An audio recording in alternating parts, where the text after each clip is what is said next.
Assalamualaikum warahmatullahi wabarakatuh.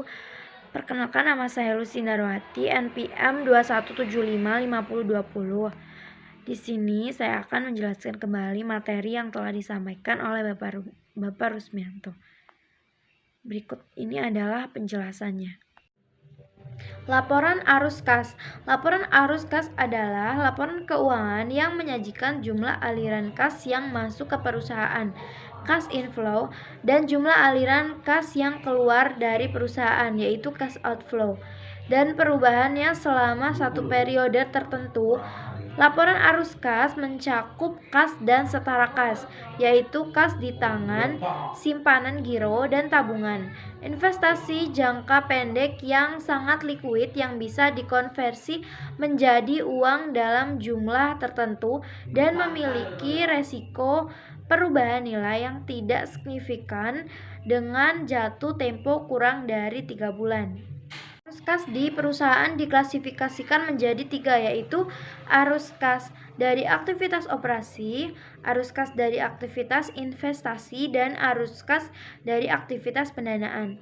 Manfaat dari laporan arus kas yaitu laporan keuangan ini membantu pemakai memperoleh informasi kemampuan perusahaan memperoleh kas, kemampuan perusahaan memenuhi kewajiban menjelaskan laba, akuntansi, dan laba tunai, pengaruh kegiatan investasi dan pembiayaan kas dan non-kas terhadap position keuangan perusahaan. Arus kas dari aktivitas operasi. Aktivitas operasi adalah aktivitas penghasil utama pendapatan entitas dan aktivitas lain yang bukan merupakan aktivitas investasi dan pendanaan.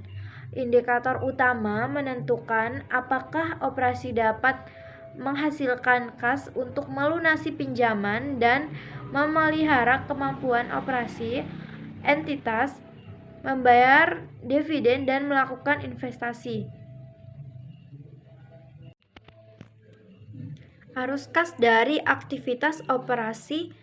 Inflow terdiri dari penerimaan dari penjualan barang atau jasa, royalti, pendapatan lain, penerimaan dari pendapatan sewa, restitusi pajak, penerimaan dari pemberian bank, dan perjualan sekuritas dari perusahaan efek.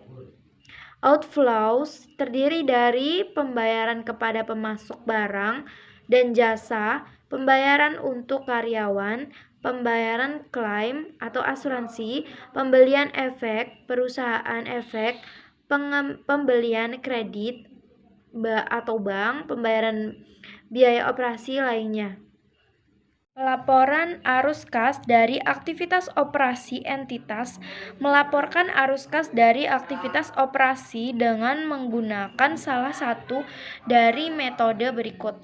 Metode langsung, kelompok utama dari penerimaan dan pengeluaran kas bruto diungkapkan.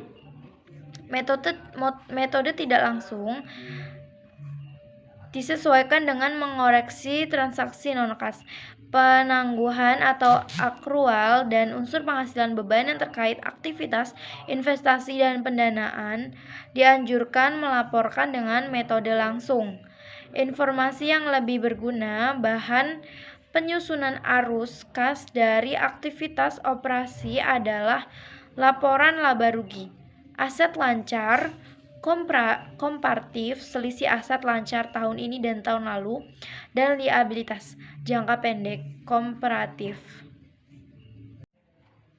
Arus kas investasi. Aktivitas investasi adalah perolehan dan pelepasan aset jangka panjang, serta investasi lain yang tidak termasuk setara kas, mencerminkan pengeluaran untuk sumber daya yang dimaksudkan menghasilkan kas di masa depan.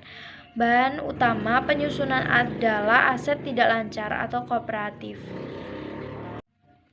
Arus kas investasi. Inflows terdiri dari penerimaan penjualan aset tetap, aset tidak tetap berwujud, dan aset jangka panjang lain.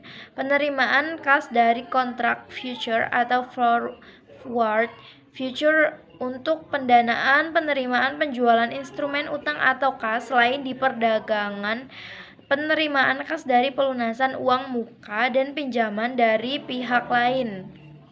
Outflows terdiri dari pembayaran kas untuk membeli aset tidak tetap, aset tidak berwujud, biaya pengembangan, dekapitalisasi, pembayaran kas dari kontrak future forward, swap untuk aktivitas pendanaan, pembayaran untuk membeli instrumen utang atau ekuitas ventura selain untuk diperdagangkan. Arus kas pendanaan. Aktivitas pendanaan adalah aktivitas yang mengakibatkan perubahan dalam jumlah serta komposisi modal dan pinjaman entitas, memprediksi klaim atas arus kas masa depan oleh para penyedia modal entitas. Bahan utamanya yaitu liabilitas jangka panjang, komparatif, dan ekuitas komparatif. Arus kas pendanaan. Inflows terdiri dari penerimaan kas dari penerbitan saham, penerimaan kas dari penerbitan obligasi, wesel, pinjaman jangka pendek, dan jangka panjang hipotek. Outflows terdiri dari pembayaran kas kepada pemilik untuk menarik atau menebus saham, pelunasan pinjaman, pembayaran kas oleh lese untuk mengurangi saldo liabilitas terkait sewa pembiayaan. Bunga dan dividen. Arus kas bunga dan dividen diungkapkan secara terpisah dan diklasifikasikan secara konsisten. Bunga dan dividen. Bunga beban. Bunga dapat dinaikkan sebagai arus kas operasi atau pendanaan alternatif. Pendapatan bunga dapat disajikan sebagai arus kas operasi atau investasi alternatif. Dividen yang dibayarkan dapat disajikan sebagai arus kas pendanaan atau operasi. Atau alternatifnya, pendapatan dividen dapat disajikan sebagai arus kas operasi atau investasi alternatif. Pajak penghasilan. Arus kas yang berkaitan dengan pajak penghasilan diungkapkan secara terpisah, diklasifikasikan sebagai arus kas dari aktivitas operasi, kecuali jika secara spesifik dapat diidentifikasi sebagai aktivitas pendanaan dan investasi.